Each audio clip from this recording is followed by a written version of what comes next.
Descubrimos la palabra de Dios, verso por verso, capítulo por capítulo. Este es un estudio bíblico real con el maestro Tom Bradford. Bienvenidos a Clases de la Torá. Estamos todavía en Daniel capítulo 2 y hoy vamos a analizar la interpretación que hace Daniel del sueño del rey Nabucodonosor. Hagamos un breve repaso. Daniel le ha contado a Nabucodonosor el contenido de su sueño, pero todavía tiene que revelarle su significado, en un sentido más detallado. El rey había exigido que antes de estar dispuesto a permitir que alguien le diera la interpretación de su sueño, primero tenían que decirle el contenido exacto de lo que había soñado, como prueba de su capacidad como vidente.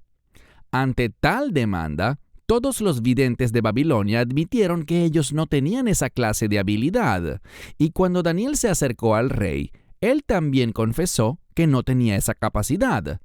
Sin embargo, el Dios de Israel conocía el sueño del rey, porque era él quien lo había implantado en la mente del rey mientras dormía. Y este Dios decidió revelar a Daniel los detalles del sueño, así como el secreto de su significado, porque el Señor quería que el rey Nabucodonosor lo entendiera. En segundo lugar, puesto que el rey había ordenado que todos los videntes de la ciudad capital de Babilonia fueran ejecutados, al ver que eran falsos, e incapaces de decirle lo que había soñado, la revelación divina del sueño a Daniel, por parte de Dios, salvó no solo la vida de estos videntes caldeos, sino también la vida de Daniel y sus 3 compañeros judíos, Sadrach, Mesach y Abednego. El sueño consistía en una amenazadora estatua, con apariencia de hombre. Tenía la cabeza de oro, el pecho y los brazos de plata, el vientre, las caderas y los muslos de bronce. Las piernas eran de hierro, los pies eran una mezcla de hierro y arcilla. La estatua estaba de pie, inmóvil y sin vida, en el sueño del rey. Y de pronto apareció una enorme piedra que quebró los pies de la estatua, desintegrándola en finas partículas que se llevó el viento. Pues bien, aprendimos que la piedra era de origen divino, ya que se desprendió de algo, y todavía no nos han dicho qué era ese algo. Pero sabemos que esa separación de la piedra no fue hecha por manos humanas. También aprendimos que Nabucodonosor Él no era un hombre malvado a los ojos de Dios, sino más bien siervo suyo. En efecto, el discurso de Daniel ante el rey revela que Jehová había llegado incluso a otorgarle a Nabucodonosor dominio sobre la tierra, la gente, las aves, los animales domésticos y salvajes que formaban el imperio babilónico, circunstancia que ya había sido predicha por el profeta Jeremías en Jeremías 27 y 28. Pero había una advertencia, que ese dominio que Nabucodonosor disfrutaba solo duraría 3 generaciones, y después de que Nabucodonosor y su hijo y luego su nieto hubiesen reinado, su dinastía terminaría, y luego otros reyes gobernarían a Babilonia, y una vez que el reinado de su nieto concluyera, Dios comenzaría a retirar su ira de los exiliados judíos para dirigirla hacia quienes los conquistaron, Babilonia. Aquí hay un importante principio divino, que ya analizamos, pero quiero reforzarlo hoy, y se refiere al término últimos días. Vaya que hemos escuchado ese término. La razón por la cual vamos a repasarlo es muy sencilla.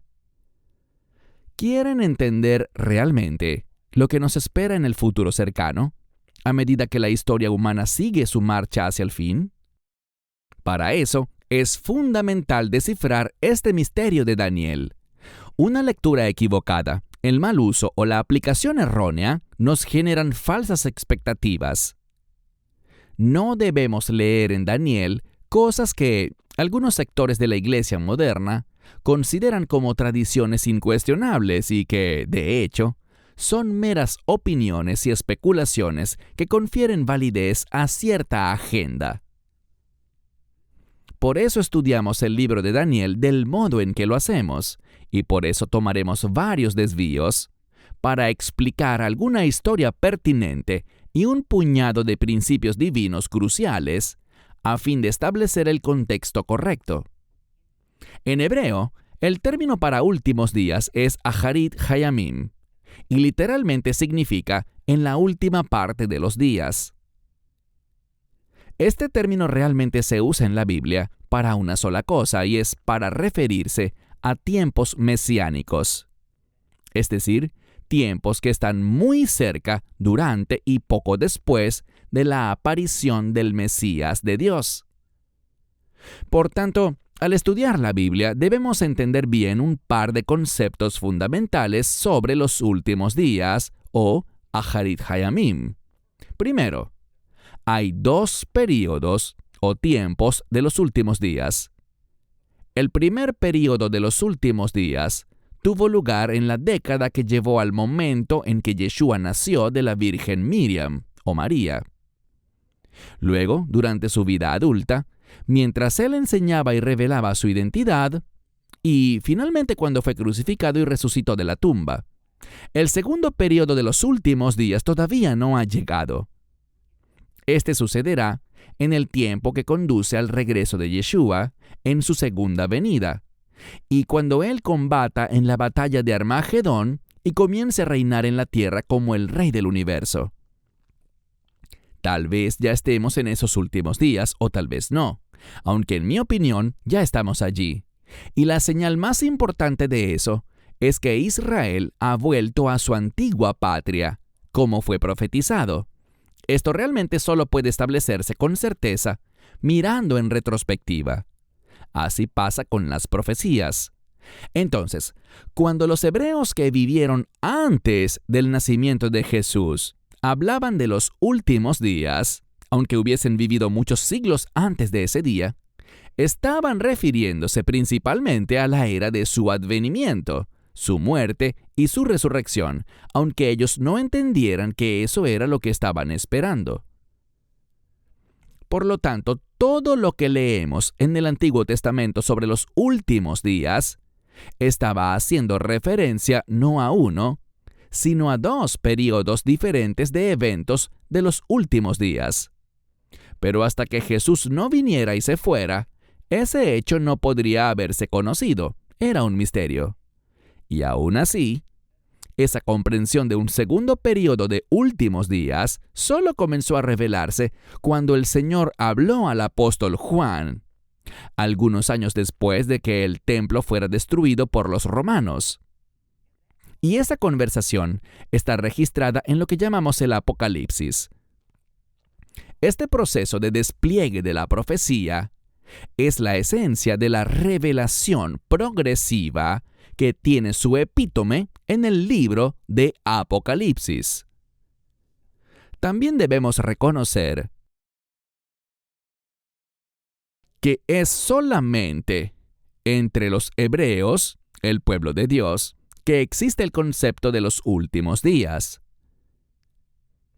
No existía un concepto equivalente en otras sociedades gentiles del mundo, ni tampoco se había creado alguna otra versión de él. Se trata de un constructo exclusivamente bíblico y está totalmente relacionado con una u otra actividad del Mesías bíblico. Por tanto, en la era moderna, cuando estudiamos la Biblia, debemos tener cuidado de no juntar los últimos días y los tiempos finales en un solo grupo. Aun cuando los dos términos están relacionados, no son sinónimos. Hay dos periodos de los últimos días y solo uno de los tiempos finales. Lamentablemente, esto que acabo de decir ocurre con frecuencia en la enseñanza cristiana sobre los últimos días. Obviamente, los primeros últimos días, cuando Cristo fue crucificado, no eran los tiempos finales, porque aún estamos aquí. El mundo continúa regido por gobiernos gentiles y Cristo no está reinando en carne y hueso en Jerusalén. Préstenme atención, sé que esto es un poco complicado, pero parte de lo que hacemos en nuestro estudio de Daniel es desmontar creencias sobre los últimos días y los tiempos finales que a muchos de ustedes les han enseñado y que francamente son cosas incorrectas desde el punto de vista bíblico y factual, y han causado mucha confusión y malos entendidos. En la Biblia no hay un término para lo que los cristianos llaman los tiempos finales.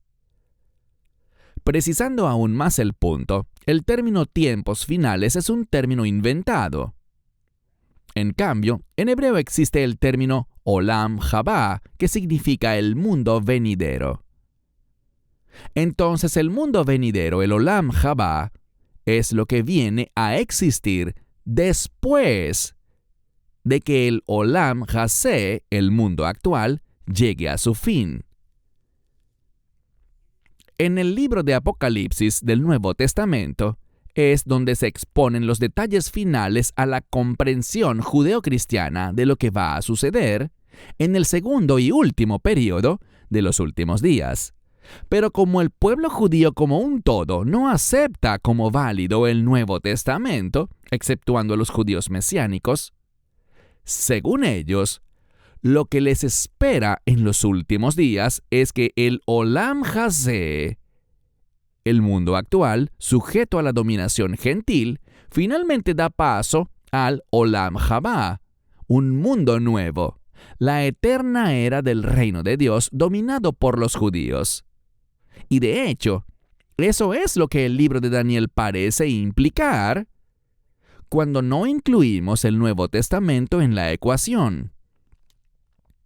Por consiguiente, el pueblo judío de hoy y durante los últimos 2000 años, a nivel general, mantiene una visión del futuro muy diferente a la visión típica del cristianismo. La visión judía generalmente, subrayen generalmente porque no todos creen lo mismo, no contempla una conflagración mundial impulsada por la batalla de Armagedón. Tampoco hay ningún Mesías divino que entre nubes regresa del cielo, ni hay rapto en el que Dios arrebata de la tierra a sus adoradores para llevarlos a un lugar seguro. Por lo general, no hay una tierra o un universo sobrenaturalmente aniquilados por el fuego y luego también sobrenaturalmente transformados en una tierra nueva y un cielo nuevo, tal como fue en la creación. En consecuencia, el término tiempos finales es una etiqueta cristiana moderna, y esas palabras no existen ni en el Antiguo ni en el Nuevo Testamento. De modo que en la jerga cristiana moderna, cuando hablamos de los tiempos finales, es como una frase tipo eslogan, cuyo significado impreciso varía de un maestro a otro, de una denominación a otra y sobre todo, de un novelista a otro. Así pues, permítanme resumir esto con el propósito de estudiar con seriedad las Escrituras, en contraposición a los imaginativos debates religiosos y charlas ociosas de hoy en día sobre los tiempos finales que en gran parte consisten en opiniones, especulaciones y a menudo pura fantasía.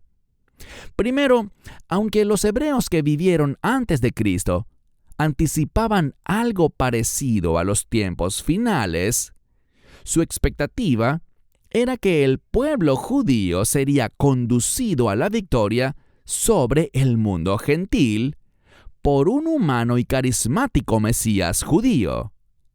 Y el resultado final no involucraría mucho más que un cambio de gobierno humano, de gentil a hebreo, aun cuando fuese un gobierno hebreo justo, liderado por la dinastía restablecida del rey David, y basado en una estricta observancia de la Torá. Segundo, los hebreos sí esperaban persecución, lo que nosotros llamamos tribulación, y tiempos malos, que los conducirían a ese momento victorioso. Por ejemplo, el gobierno opresivo, el infame régimen opresivo del rey sirio Antíoco Epífanes, en la segunda mitad del siglo II a.C., que resultó en la profanación del templo, que causó la rebelión macabea cuyo resultado fue la restauración del templo, y eso es lo que se conmemora en la celebración de Hanukkah. Esto se consideraba un indicador del tipo de condiciones que señalarían que la venida del Mesías era inminente.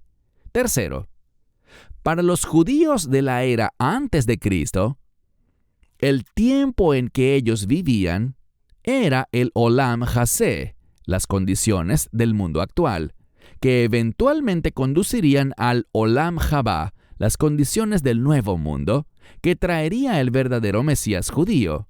Y en términos bíblicos, todo eso en conjunto, toda esa era de transición de un gobierno gentil mundial a un gobierno judío mundial, era el Aharit Hayamim, los últimos días. Cuarto, los últimos días que los hebreos bíblicos visualizaban era solo el primer período de los últimos días, durante el cual el Mesías vino, pero ellos no lo reconocieron. Más aún, él no cumplió lo que los judíos de ese tiempo e incluso los seguidores de Cristo pensaban que debía cumplir. Sobre todo, este Mesías no derrotó al gobierno gentil reinante, los romanos, para fundar un nuevo reino judío. Ellos no estaban conscientes del segundo período de últimos días que preconizaban una futura segunda venida del mismo Mesías. Quinto, desde el nacimiento de Cristo, aquellos que aceptan a Yeshua como Mesías, sean judíos o gentiles, y que típicamente aceptan la revelación progresiva, como la explica el libro de Apocalipsis, todos nosotros, de un modo u otro, estamos anticipando otros últimos días. Pero a diferencia de los primeros últimos días, esta vez, los últimos días presuponen el fin del mundo tal como lo conocemos. No se trata simplemente de que habrá una mejor historia humana con un simple cambio de gobierno en su centro. En lugar de eso, ocurrirá el fin de la historia humana, como la hemos conocido siempre, y será reemplazada por un reino divino, conducido por el divino Rey. Y en algún punto de ese proceso, hasta la Tierra y el universo actuales serán destruidos y sustituidos por algo nuevo. Y sexto, cuando Daniel le dijo al rey Nabucodonosor que ese sueño, la estatua y la piedra que la destruyó tenían que ver con el Aharit Hayamim, los últimos días, ninguno de ellos tenía una comprensión real de qué estaba ocurriendo exactamente o de qué significaba eso para la humanidad. De cualquier modo, estaba en el futuro para ellos e involucraba un violento cambio en el gobierno mundial de gentil a hebreo, y Dios lo estaba orquestando todo desde lo alto. ¿Cuándo sucederá? Ni idea. ¿Cómo va a ocurrir? No se sabe. Así que seremos muy meticulosos con nuestra lectura de Daniel, siendo cuidadosos para no leer en Daniel cosas que no están allí, o esquivar cosas difíciles que sí están. Del mismo modo, debemos verlo con la mentalidad de los que vivieron en esos días, pero también desde nuestra perspectiva moderna, que ha visto pasar 2600 años de historia humana, desplegada desde que ese libro se escribió. Así que tenemos una gran visión retrospectiva de lo que pasó después de que Daniel interpretó el sueño del rey. Aún así, debemos tener cuidado de no añadir algunas especulaciones cristianas muy populares sobre el libro de Daniel que no hacen más que sacarnos por la tangente. Con esa desafiante tarea en mente, Volvamos a leer parte del capítulo 2 de Daniel. Daniel capítulo 2, comenzaremos con el verso 36. En la Biblia completa judía está en la página 1100. Leeremos desde el verso 36 del capítulo 2 hasta el fin del capítulo. Esto es lo que soñaste, y ahora le daremos al rey su interpretación. Su Majestad, Rey de Reyes, a quien el Dios del cielo ha dado el reino, el poder, la fuerza y la gloria, de modo que donde quiera que habitan hombres, animales salvajes o aves del cielo, Él te los ha entregado y te ha permitido gobernarlos a todos. Tú eres la cabeza de oro. Pero después de ti se levantará otro reino inferior a ti. Luego un tercer reino de bronce que gobernará el mundo entero. El cuarto reino será fuerte como el hierro. El hierro puede romper cualquier cosa en pedazos, pulverizarla y aplastarla. Entonces, así como el hierro puede aplastar cualquier cosa, este reino romperá en pedazos a los otros reinos y los aplastará. Finalmente, lo que viste de los pies y los dedos hechos en parte de barro de alfarería y en parte de hierro, será un reino dividido. Pero tendrá algo de la firmeza del hierro, ya que viste el hierro mezclado con barro de la tierra. Así como los dedos de los pies eran en parte hierro y en parte barro, este reino será en parte fuerte y en parte frágil. Viste el hierro mezclado con barro. Eso significa que cimentarán sus alianzas mediante matrimonios mixtos, pero no se unirán, así como no se une el hierro con el barro. En los días de estos reyes, el Dios del cielo establecerá un reino que nunca será destruido, y ese reino no pasará a manos de otro pueblo.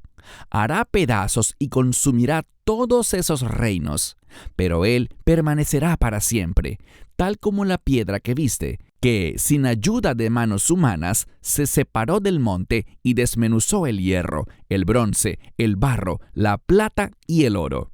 El gran Dios ha revelado al rey lo que sucederá en el futuro. El sueño es verdadero y su interpretación es fiable. Entonces el rey se postró sobre su rostro y adoró a Daniel, y ordenó que le presentaran una ofrenda e incienso. El rey dijo a Daniel: Tu Dios es verdaderamente Dios de dioses, Señor de señores y revelador de secretos, ya que tú has podido revelar este secreto. El rey ascendió a Daniel a un alto rango, le dio muchos regalos espléndidos y lo nombró gobernador sobre toda la provincia de Babilonia y jefe de todos los sabios de Babilonia. Por solicitud de Daniel, el rey puso a Sadrach, Mesach y Abed-nego a cargo de los asuntos de la provincia de Babilonia, mientras Daniel permaneció al servicio del rey. Antes de comenzar a diseccionar el significado que Daniel le dio a cada parte de la estatua simbólica del sueño de Nabucodonosor, debemos considerar el uso del simbolismo en la Biblia. Debido a que la palabra de Dios está esencialmente intentando explicar principios espirituales eternos en el contexto de un mundo físico temporal. Una técnica bíblica estándar es hacer algún tipo de ilustración. Una ilustración que utiliza cosas que son familiares para el común de las personas. Yo podría decir, por ejemplo, que comparar a Dios con un humano es como comparar a un humano con una hormiga. Pero ustedes no pensarían, o al menos eso espero, que yo quise decir que Dios es un tipo de ser humano o que un ser humano es un tipo de hormiga. La Biblia usa una serie de símbolos físicos, metáforas, ilustraciones y expresiones figurativas. Y a Yeshua, sobre todo, le gustaba usar parábolas para hacer entender una idea.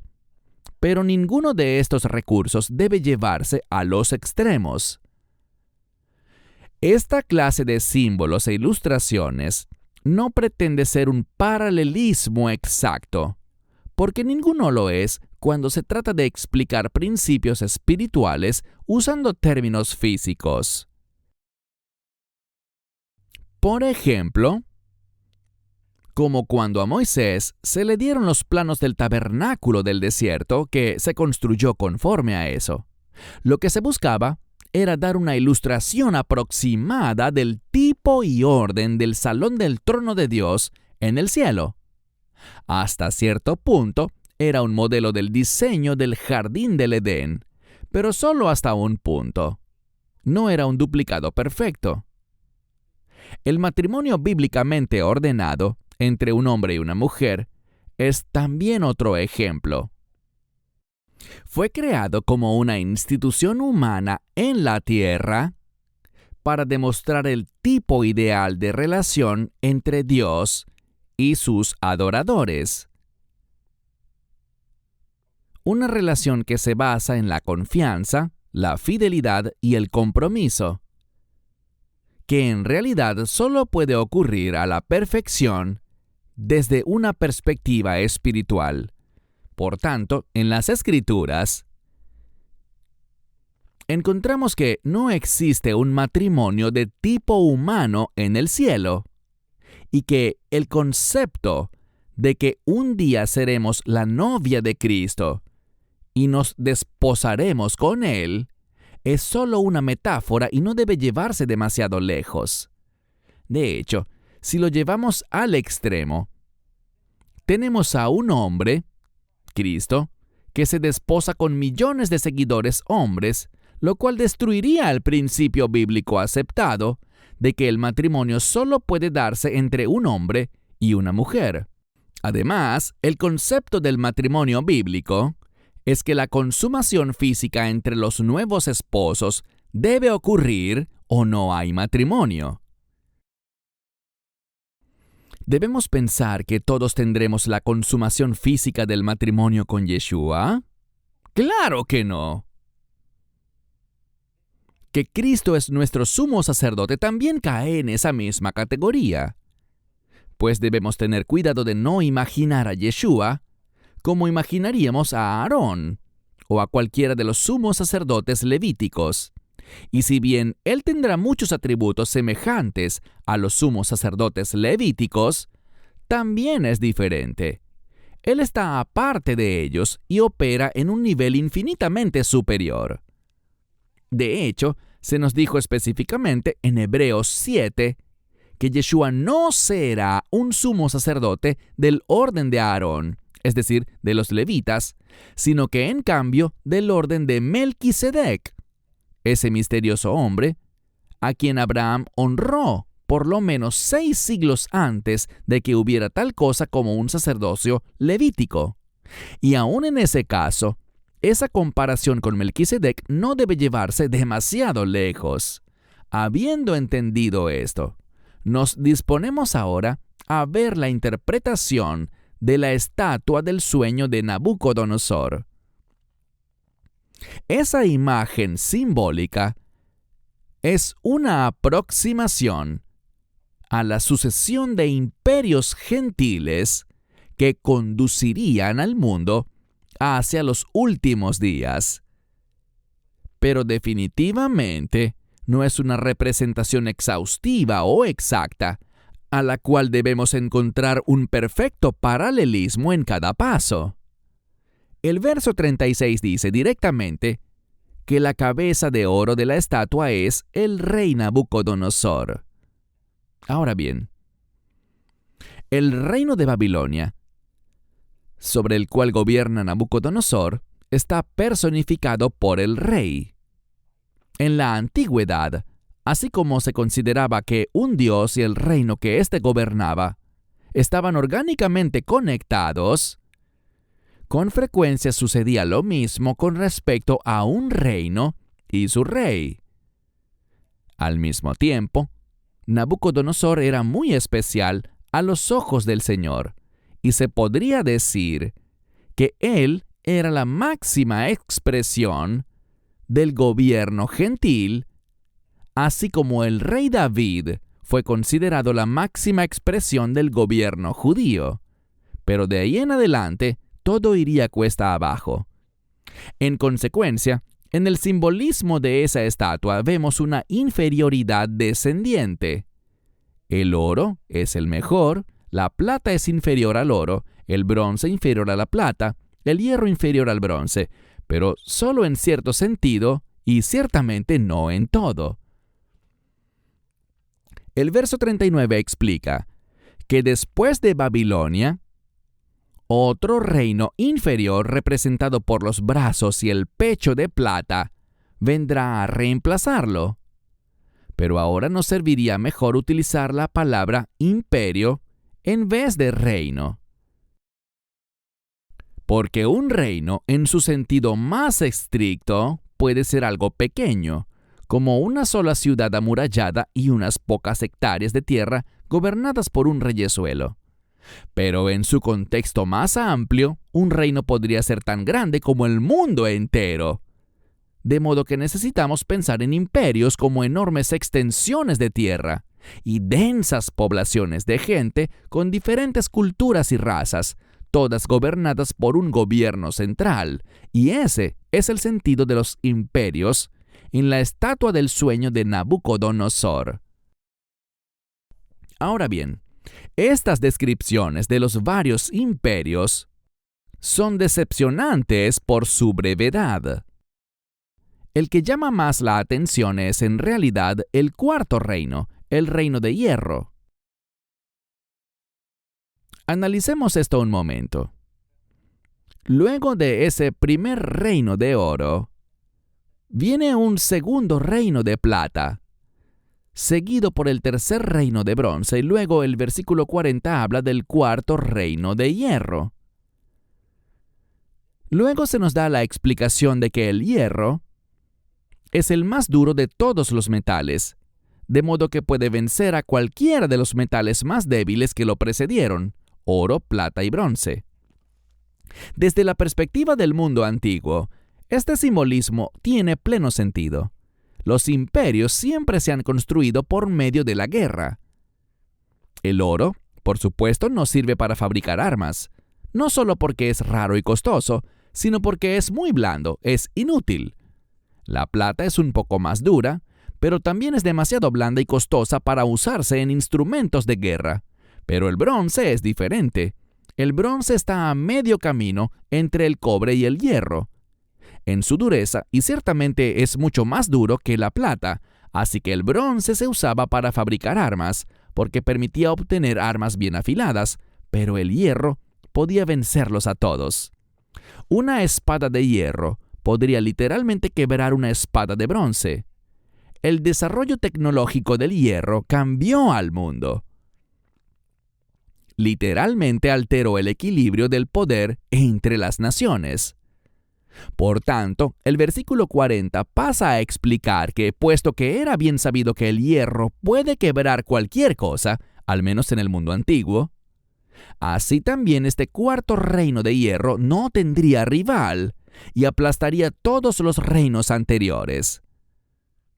Luego tenemos la representación de otro reino, que algunos eruditos llaman un quinto reino. Este es el reino o imperio simbolizado por los pies de la estatua, formados por la mezcla de barro y hierro.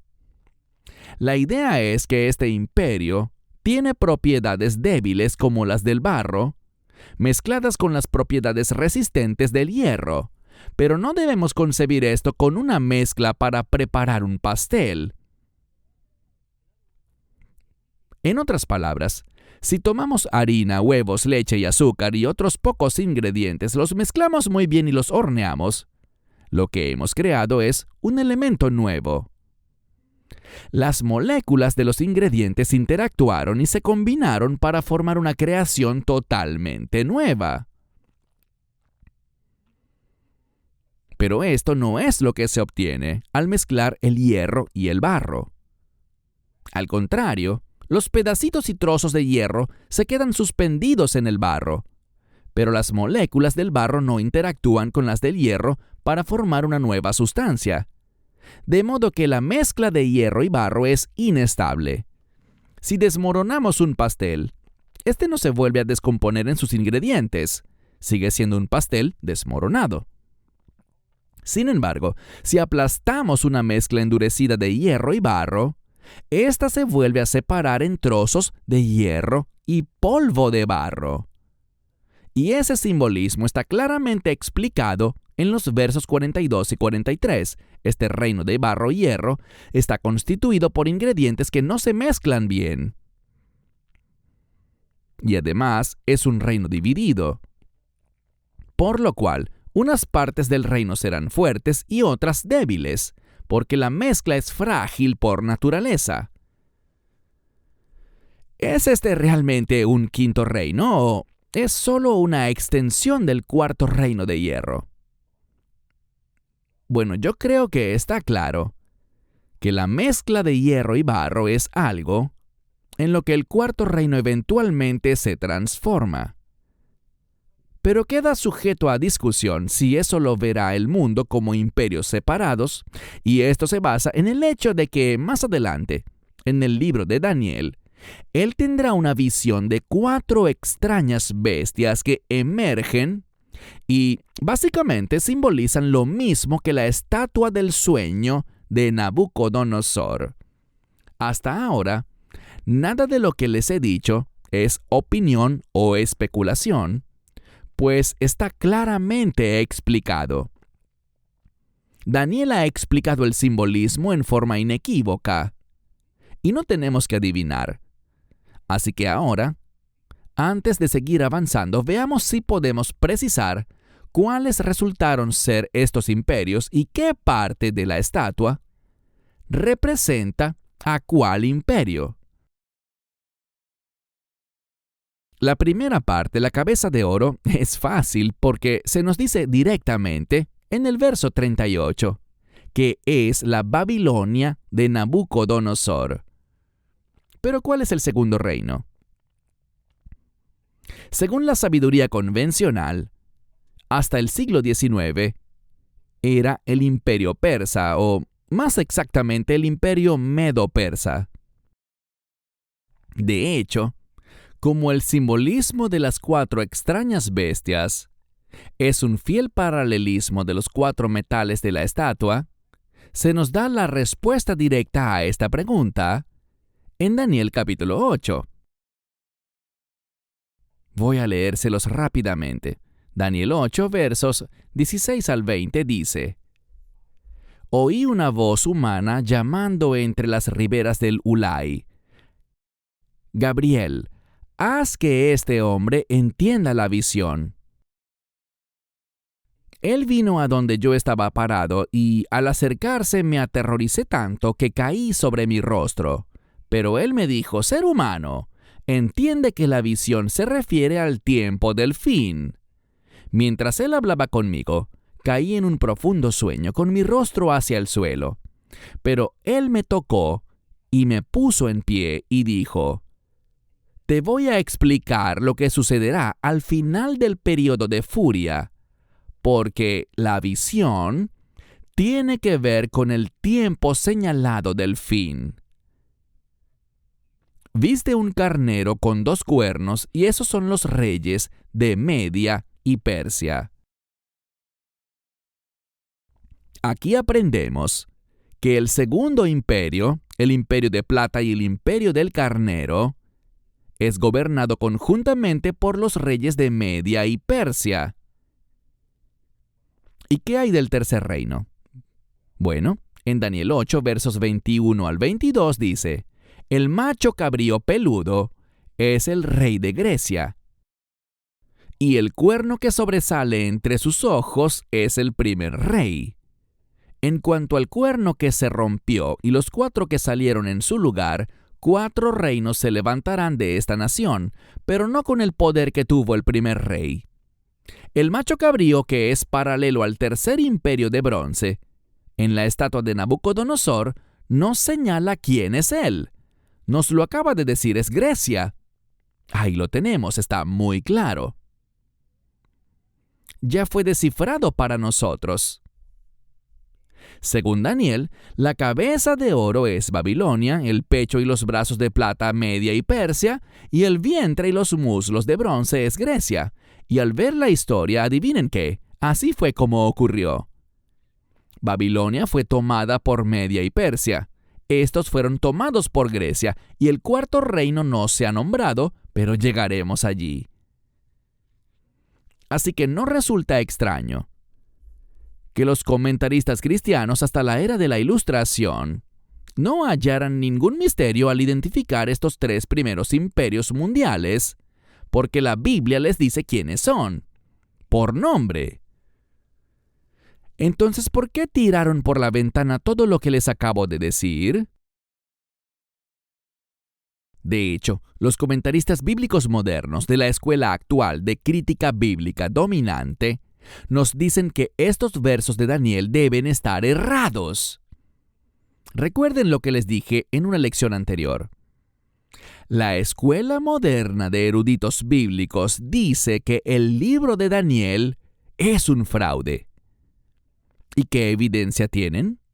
Según la creencia de ellos, la profecía predictiva no existe, y tampoco existe lo sobrenatural. Así que no hay posibilidad de que Daniel, o cualquier otro, pueda haber sabido cosas del futuro. En consecuencia, como la historia comprueba que lo que leemos en Daniel sucedió realmente, la única explicación lógica es que el libro de Daniel debió haber sido escrito después de los hechos, y él solo aparentaba ser un profeta. Y para tratar de reforzar su argumento, ellos afirman que el autor del libro de Daniel era, entre otras cosas, un burdo historiador que entendió mal algunas cosas. Y dicen que después del imperio babilónico vino el imperio medo, y después del imperio medo vino el imperio persa, y después de ese el imperio griego, imperios del 1 al 4. Así pues, según ellos, Babilonia es la cabeza de oro, Media es el pecho y los brazos de plata, Persia es el vientre y los muslos de bronce, y Grecia es las piernas y los pies de hierro. Pero debo decirles que en el registro histórico no existió tal cosa como un reino o imperio medo. Los historiadores más destacados del Medio Oriente en la actualidad deben ser Anson Rainey y Stephen Notley. Y aunque son escépticos sobre la Biblia, incluso ellos dicen abiertamente en su libro El Puente Sagrado que no existió tal cosa como un imperio medo, y no hay referencia de eso en las Escrituras ni en ningún documento antiguo que se haya encontrado. Más bien, los medos y los persas eran fuertes aliados, y juntos conquistaron Babilonia, y juntos gobernaron sobre lo que antes había sido el imperio babilónico. Permítanme decir esto claramente. Los modernos eruditos bíblicos les dicen a los historiadores académicos que están equivocados. Los historiadores dicen que nunca existió tal cosa como un imperio medo, y los eruditos bíblicos dicen, pero tiene que haber existido. ¿Por qué insisten?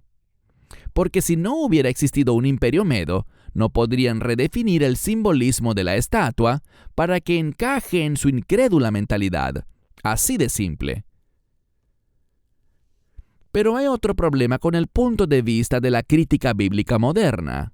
Los brazos de plata, que equivalen al carnero con 2 cuernos, claramente nos hablan de 2 entidades que trabajan juntas. Para formar una sola entidad, los 2 brazos se unen al pecho. Media provee el equivalente a solo uno de los brazos. Lo mismo pasa con Persia, ubicada en el vientre y los muslos. Persia representa uno de los 2 muslos. ¿Quién es el otro? No tienen respuesta. Las conclusiones de los críticos bíblicos modernos no tienen ningún sustento, y francamente son ilógicas, pues intentan reescribir una historia global con la que nadie está de acuerdo, excepto ellos. Veamos un último asunto hoy. Se nos dijo en Daniel 2:39 que los reinos que vendrán después de Babilonia serán inferiores. ¿Pero inferiores en qué sentido? La realidad es que el imperio medo-persa era mucho más extenso que Babilonia. El imperio griego era aún más grande y el imperio romano se extendía desde la India hasta Europa.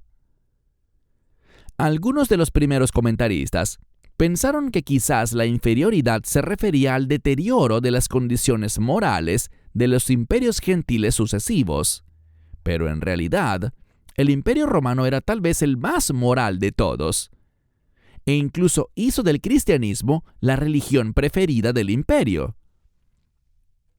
El erudito bíblico conservador del siglo XIX, el Dr. Keel, supone que la inferioridad de la que habla Daniel se refiere a la falta de unidad interna. Todos los imperios están formados por varias naciones pequeñas, de modo que el problema de la unidad interna tiene que ver con el gobierno que rige a las muchas naciones del imperio. El imperio babilónico tenía un sólido gobierno, con el poder investido sobre una familia, la de Nabucodonosor. Daniel y Jeremías dejan claro que Dios así lo quería, porque le dio a Nabucodonosor un dominio otorgado sobrenaturalmente sobre todos los aspectos de su imperio.